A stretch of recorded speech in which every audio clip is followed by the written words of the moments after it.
Hello, and welcome to God's Honest Truth. I am your host, Sean Milligan. Today we'll be going over chapter 10 out of 50 of Genesis. So we're 1/5 of the way there. Isn't that great news, guys? Yeah, we're going to be out of Genesis for a little while, but that's okay. That's okay. Uh, this chapter is basically all about Noah's descendants. We're going to learn about his descendants here, which I know doesn't sound too exciting, but yeah, like I said, they're not always going to be the exciting chapters.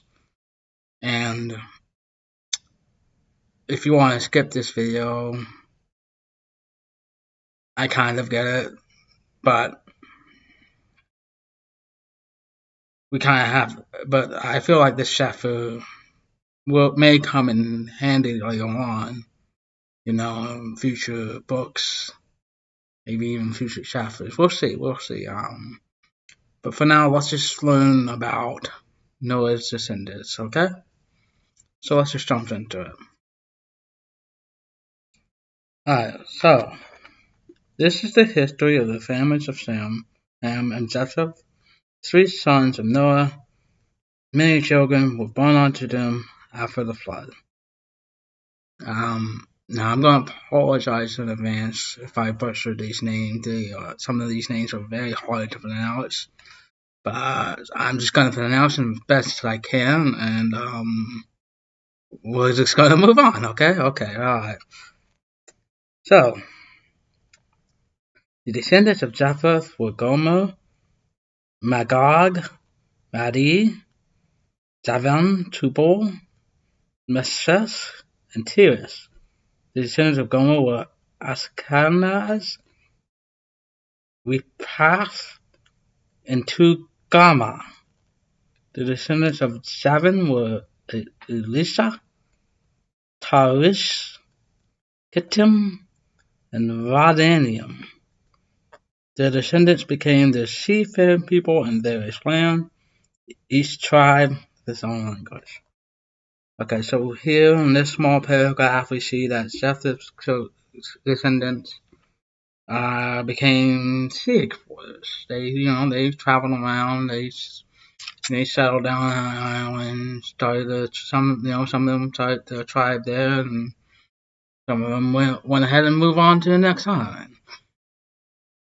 Kind of like Moana in a way. Yeah, if you saw that movie, you know what I'm talking about. Alright, moving on. The descendants of Ham were Cush, Mizraim, Put, and Canaan. The descendants of Cush were Seba, Havilah, Sabata, Ramah, and Sabteka. The descendants of Ramah were Seba and Dedan. One of Cush's descendants was Nimrod, who became a heroic warrior. He was a mighty hunter in the Lord's sight. His name became proverbial, and people would speak of someone as being like Nimrod, a mighty hunter in the Lord's sight. He built the foundation for his empire in the land of Babylon, with the cities of Babel, Eretz, Akkad, and Calneh.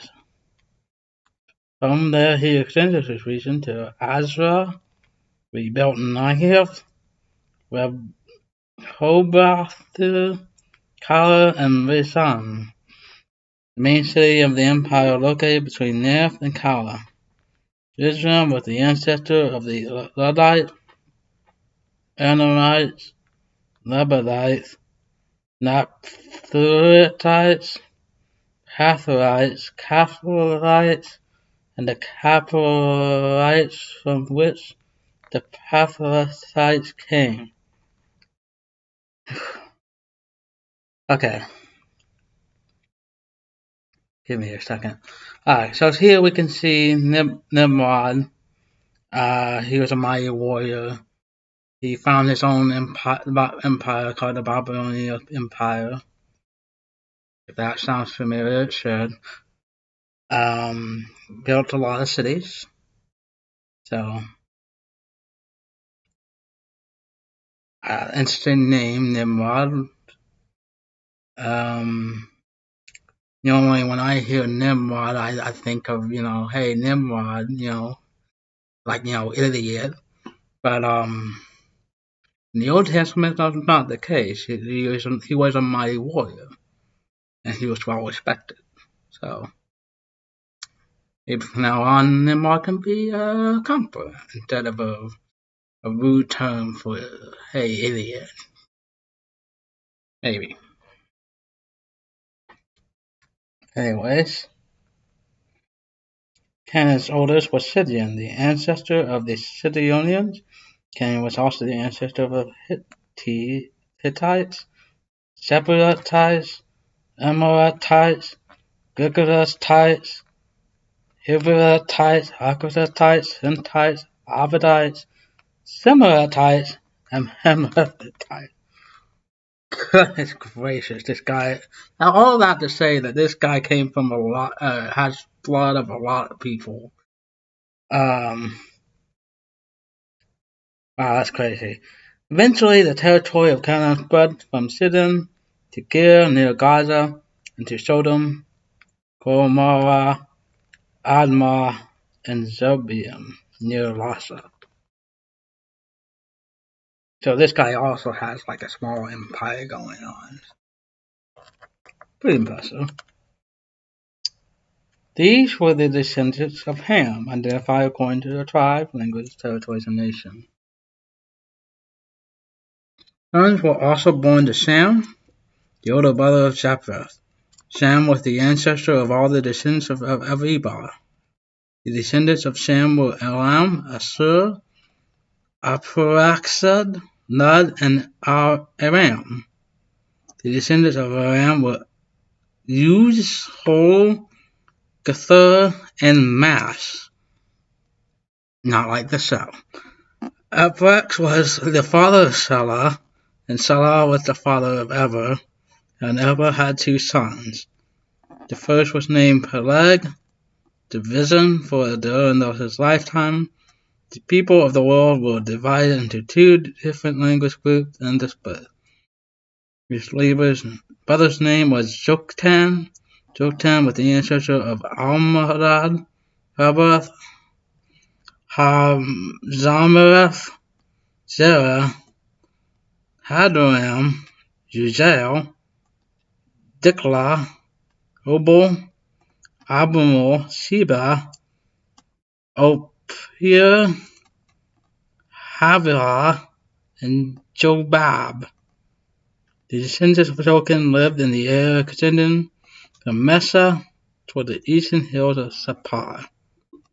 These were descendants of Sam, identified according to their tribes, languages, territories, and nation. These are the families that came from Noah's sons, listed nation by nation according to the lines of descendants. The earth was populated with the people of these nations after the flood. Okay, so there you have it.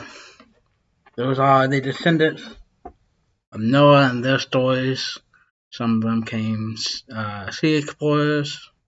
Some started their own empire, and some just left had decent land. I'm not quite sure where Sapporo it was back then, but if you know where that was, let me know in the comments below, because I honestly have no idea. But the point is that, each of them went off and had many more children. A lot of them had their own, unique tribe and language and culture. Speaking of language, the very next chapter we will be talking about the Tower of Babel. And that should be interesting because, oh man, I was a little bit confused when I first read that chapter, but I think I have a better understanding of it. And of course, that's only a small part of that chapter. The rest of the chapter are, of course, just more descendants. But we'll get there when we get there. In the meantime, I'm Sean Milligan. This has been the God's Honest Truth. Take care, everybody. I'll see you guys next time.